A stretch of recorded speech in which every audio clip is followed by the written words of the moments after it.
Des Éphésiens, chapitre 4, de versets 1 à 6. Je vous exhorte donc à marcher d'une manière digne de la vocation qui vous a été adressée, en toute humilité et douceur, avec patience, vous supportant les uns les autres avec amour, en s'efforçant de conserver l'unité de l'esprit par le lien de la paix. Il y a un seul corps et un seul esprit, comme aussi vous avez été appelés à une seule espérance par votre vocation. Un seul Seigneur, une seule foi, un seul baptême. Le thème de la conférence mondiale est « Un en Christ ». Ce n'est pas seulement un slogan pour simplement se sentir bien. Il souligne la nature fondamentale de l'Église. Et quand je parle d'Église, je parle principalement de la communauté du Christ. C'est ce qui nous sommes et ce que nous représentons à cette conférence. Une grande partie de mes pensées pourrait s'appliquer au christianisme en général, mais je vais me concentrer sur l'Église mondiale, que l'on appelle Communauté du Christ. En termes laïques, une Église est une association bénévole constituée de membres. Bien que ce soit vrai au sens technique, l'Église représente bien plus que cela. Même si l'Église a une organisation particulière, il ne s'agit pas seulement d'une quelconque institution humaine. Bien qu'elle ait des fonctions commerciales, ce n'est pas juste une entreprise. L'Église se préoccupe évidemment de la société, mais ce n'est pas juste un organisme de services sociaux. L'Église a des congrégations, des installations et d'autres ressources tangibles, mais c'est plus qu'un ensemble de ces parties visibles. L'Église encourage les relations, mais ce n'est pas seulement un club social, religieux. Et l'Église s'efforce de répondre aux besoins personnels, mais il ne s'agit jamais de tout simplement satisfaire les désirs individuels. L'Église est bien plus que tout cela. L'Église est un corps, pas comme les autres. L'Église est koinonia, un mot en grec, parfois utilisé dans le Nouveau Testament pour décrire l'Église. Il n'y a aucun terme en français qui ne contient la pleine signification de koinonia. Cela signifie une participation conjointe et une communion intime. Cela signifie communauté, mais encore plus, c'est aussi la communion et également un partage généreux mutuel et une unité de but. Selon les enseignements des Écritures, koinonia résulte du Christ vivant, se joignant à la communauté des disciples fidèles par le ministère de l'Esprit Saint pour les desseins rédempteurs de Dieu. Douglas John Hall a décrit l'Église comme la communauté qui est amenée à vivre une vie représentative du Christ dans le monde. Jérôme Murphy O'Connor observe que l'Église diffère de tous les autres groupes humains dans la mesure où son unité ne repose pas sur son fonctionnement, mais sur l'aspect humain. Ses membres ne sont pas simplement unis par un objectif commun, mais ils partagent également une existence commune. Quelle est cette existence commune? C'est être une nouvelle création en Christ. Ou encore mieux, c'est être une nouvelle création en Christ, tous ensemble. Il y a plusieurs années, j'ai été invité à baptiser 3 personnes à Coldwater, dans le Michigan. Heureusement, il y avait de l'eau tiède à Coldwater. Est-ce que quelqu'un d'ici vient de Coldwater? Est-ce que vous savez d'où ça vient? Avoir cette expérience a été une bénédiction. C'était une célébration mutuelle de 3 petits bouts de personnes âgées, touchées par la nouvelle vie en Christ à travers les ministères de la congrégation de Coldwater. La joie a envahi mon âme, tandis qu'elle me parlait avec enthousiasme de la manière dont elles avaient été accueillies et incluses dans la communauté de foi. La congrégation a incarné l'Évangile à travers son approche relationnelle courageuse et son hospitalité à l'image du Christ. Nous avons besoin de plus de congrégations comme celle-ci. Jean Vanier, récipiendaire du prix international de la paix de la communauté du Christ, a déclaré dans son livre « Communauté et croissance » que les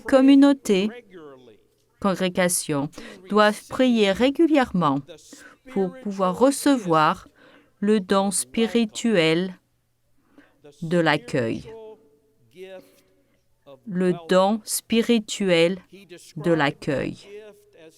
Il décrit ce don comme l'énergie de l'Esprit Saint de paix à l'œuvre dans le façonnement de la communauté. Même si elles sont indispensables, la vision du Christ pour l'Église ne se limite pas seulement aux congrégations individuelles. La communauté du Christ est appelée à être un mouvement de foi dans le monde entier, à la poursuite d'une mission dans le monde entier. Selon le livre d'Éphésiens, chapitre 2, l'Évangile est Dieu en Christ, faisant tomber les murs de séparation humaine et d'hostilité.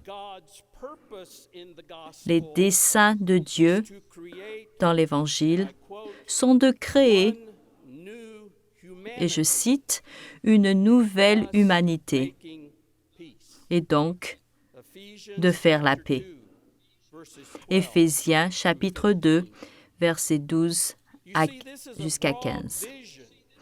Vous voyez, il s'agit d'une vision large du salut, de la réconciliation et de la paix qui est plus que le salut de certaines personnes. L'Évangile vise à la réconciliation des sexes, des tribus, des classes, des cultures et des nations. L'Église est appelée à incarner ce à quoi ressemble une seule et nouvelle humanité en Christ, comme une alternative aux séparations humaines et aux hostilités. La communauté du Christ n'est pas un réseau de congrégations qui poursuivent leur propre intérêt. Cette perspective est bien loin de la vision inspirée qui a engendré l'Église. Dans Doctrine et Alliance, la section 1, paragraphe 4, sonne un appel général à l'Église avec ces mots, et je cite, « Cette foi aussi pourrait augmenter sur terre. » L'Église a commencé avec une vision de mission à la terre entière. Un aspect remarquable de la communauté du Christ, pour moi, est l'expérience de l'unicité en Christ, localement et globalement, en même temps. Ce n'est pas l'un ou l'autre, c'est les deux à la fois. Un Seigneur, une foi, un baptême, une Église. J'ai ressenti que cette unicité récemment dans la congrégation où va ma famille pendant le moment de communion. Un soliste chantait « Qu'il est beau !» Le refrain de la chanson de Twyla Paris est « Qu'il est beau !» Qu'il est beau le corps du Christ.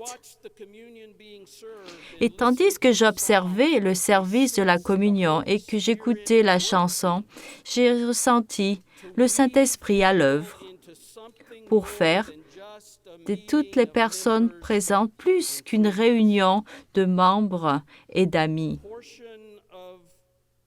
Une partie des paroles de conseil récentes m'est venue à l'esprit. L'unité et l'égalité en Christ sont réalisées à travers les eaux du baptême confirmées par le Saint-Esprit et soutenues par le sacrement de la Sainte Seine. Étreignez le sens complet de ces sacrements et joignez-vous spirituellement au Christ comme jamais auparavant. Et oui, je me suis dit, c'est exactement ce qui se passe ici. Et maintenant, être unis en Christ, c'est plus qu'approfondir des relations avec les personnes que nous voyons régulièrement, que nous connaissons. J'éprouve le même lien spirituel profond quand je voyage à l'étranger. L'Église ne se limite jamais aux murs d'un bâtiment d'église, aux limites d'une ville ou aux frontières d'une nation. Je n'oublierai jamais la foule immense composée des membres de différents villages, tribus et castes qui se sont rassemblés en Inde pour le jubilé du 50e anniversaire de l'Église. Et juste avant de prêcher à environ 12 à 14 000 personnes, environ 3 fois la capacité de cet auditorium ici. Alors, j'ai méthodiquement parcouru du regard la foule entière.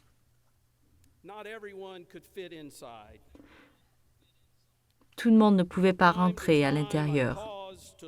Et de temps à autre, je m'arrêtais sur des visages. Et ce faisant, le Saint-Esprit a rendu le témoignage indéniable de la manière dont l'Évangile du Christ, à travers le témoignage de la communauté du Christ, raser et apporter le ministère et raser les murs de l'hostilité pour pouvoir créer un peuple d'unicité en Christ. Et j'ai alors senti un fort lien relationnel d'amour et d'appartenance avec toutes les autres personnes réunies. Certaines des toutes premières églises, et je cite de Clark Williamson dans son livre « Way of Blessing, Way of Life », ces premières églises ont été attirées par la vision et la réalité d'un nouveau genre de vie communale. Une vie de communion avec Dieu, le Christ et les uns avec les autres. Une vie où il n'y avait ni grec, ni barbare, ni esclave, ni homme libre, ni homme, ni femme, mais tous étaient un en Christ. Et dans son livre, 30 Years That Changed the World,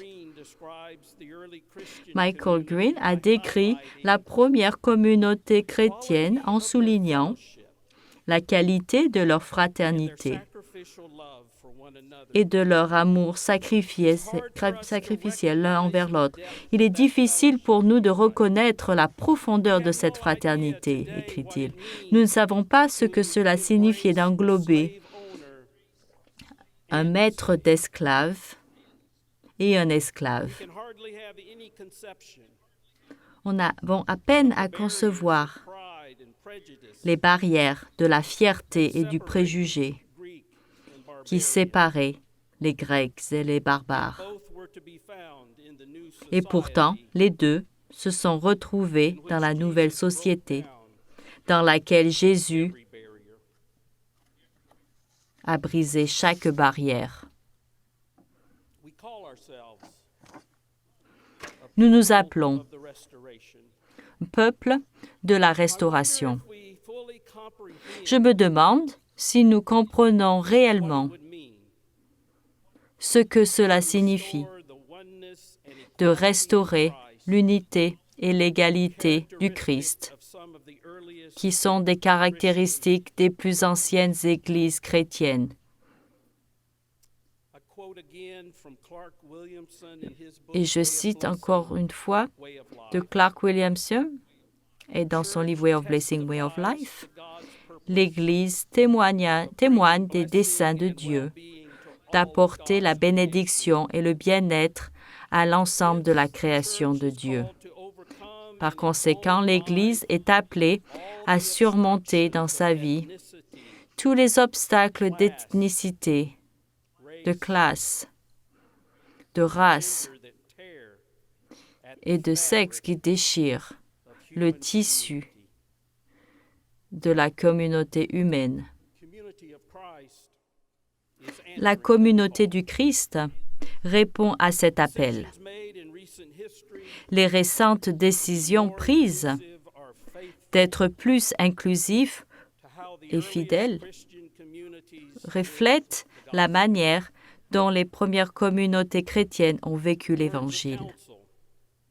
Les paroles de conseil que nous considérerons lors de cette conférence insistent sur l'appel du Christ d'incarner davantage notre unicité et égalité en Christ. Nos témoignages sont indispensables aujourd'hui. Et dans de nombreux endroits, de plus en plus de gens se coupent les uns des autres. Et toutes les personnes jugées différentes sont injustement accusées, sont les boucs émissaires des maux de la société, des murs de peur, d'hostilité et de haine, démolis par le Christ, sont en train d'être reconstruits. La communauté du Christ est appelée à une autre vision de la vie ensemble pour réconcilier les séparations humaines. Que vous l'appeliez la cause de Sion ou bien la bénédiction de la communauté, nous sommes appelés à être un peuple qui fait tout son possible pour orienter l'avenir vers la réalisation de la vision de Dieu, de la paix sur et pour la terre. Et on nous dit dans les Écritures que toute la création attend avec un ardent désir la venue d'un tel peuple. Sommes-nous ce peuple?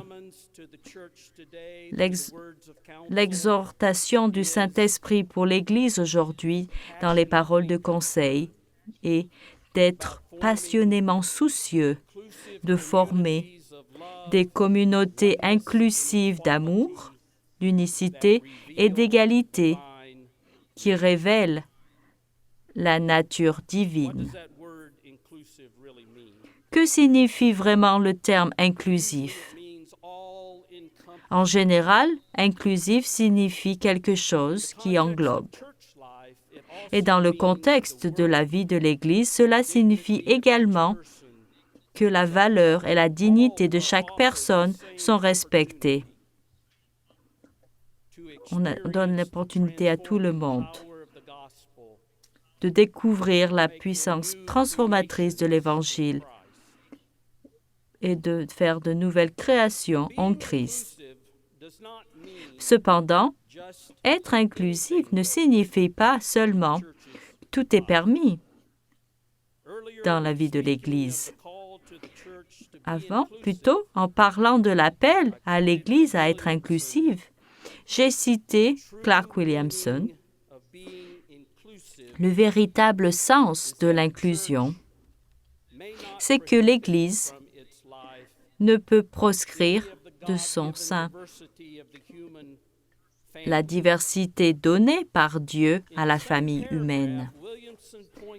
Et dans le même paragraphe, Williamson fait remarquer mais le sens mensonger de l'inclusion, c'est que l'Église doit être ouverte de manière égale et affirmer n'importe quelle valeur et idée qui flotte dans la culture.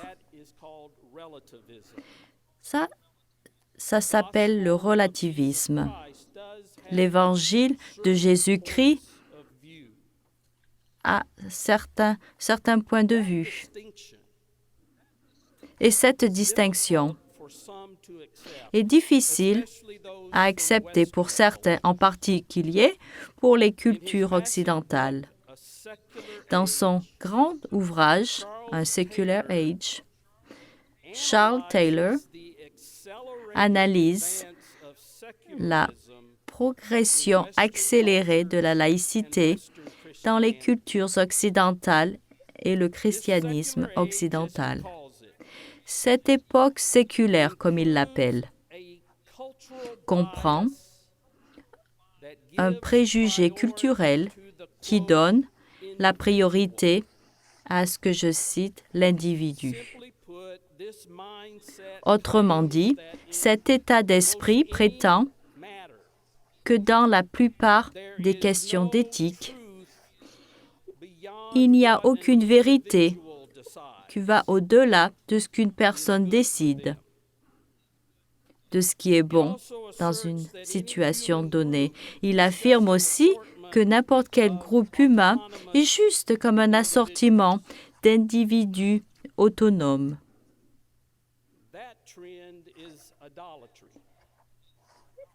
Il s'agit d'idolâtrie, car il intronise, je cite, l'individu comme le centre de l'univers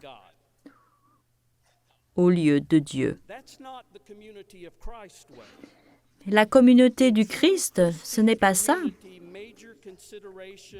La véritable communauté chrétienne accorde une attention majeure à la façon dont chaque croyance individuelle et mode de vie a un impact sur la santé, les valeurs et le bien-être global d'autrui dans la communauté. Et puis, pour paraphraser l'apôtre Paul, dans Corinthiens 1, chapitre 8, versets 1 à 13, « Je suis peut-être libre de faire beaucoup de choses, mais si ce que je fais conduit les frères et sœurs, les autres disciples à trébucher, alors je ne le ferai pas. L'amour à l'image de Dieu, comme il est révélé dans le sacrifice du Christ, pour tous, privilégie le bien-être d'autrui. Maintenant, prenez Doctrine et Alliance 164.6 qui parle des principes de comportement moral et des relations. Ces principes, affirmés par l'Église à travers l'action de la Conférence mondiale, commencent par la valeur et les dons de toutes les personnes et protéger les plus vulnérables. Il continue avec, je cite, l'amour du Christ, le respect mutuel, la responsabilité, la justice, l'alliance et la fidélité. La majorité de ces principes relèvent des relations justes et morales dans la communauté de foi et de la société.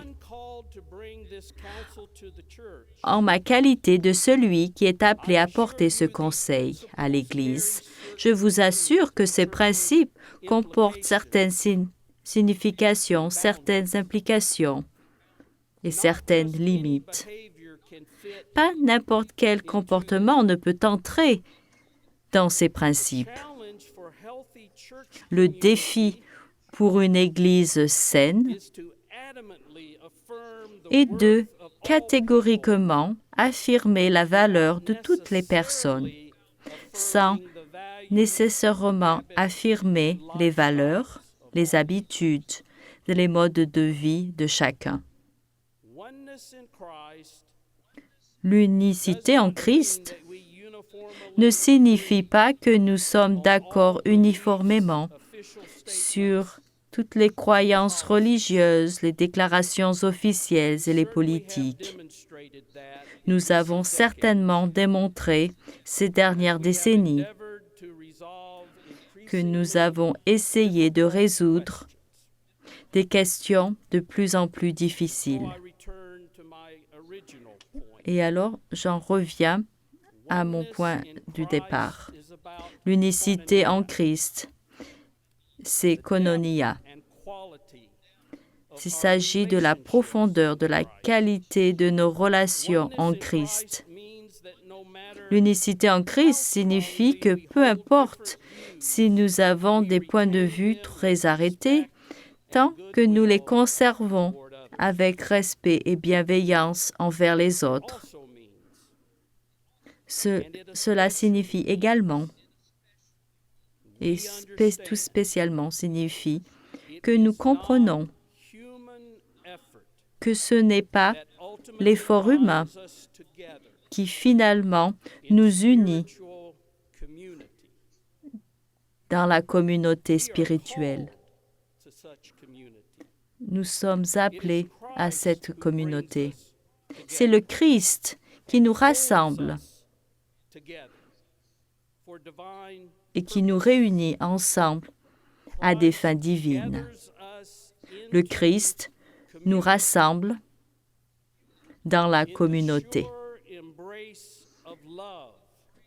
dans l'étreinte certaine de l'amour, un amour dont l'invitation s'étend à toutes choses, dont l'endurance attend toutes choses et dont la force tient toutes choses ensemble.